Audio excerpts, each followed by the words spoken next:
In this video, I'll show you how to remove all ads on your phone. So to get started, the first thing that you will need to do is to go ahead and open Google Chrome, and then from here, click on the three dots at the top right of your screen. Now, once you click on it, you'll find this. So click on settings from here, and then on settings, scroll down and look for site settings. So go ahead and look for that into this section. And then once you find that, click on it.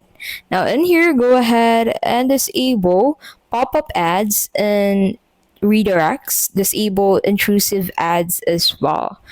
And another thing you can do to be able to remove all ads on your phone is to go ahead and use a private DNS. So to do that, you need to go ahead and open settings on your device. So once you're done disabling this part, you can go ahead and head over into your settings.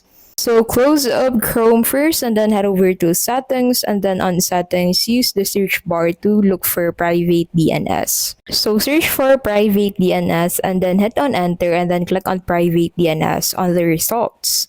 And then set the private DNS provider hostname to dns.adguard.com. And that is how you can basically remove all ads on your phone.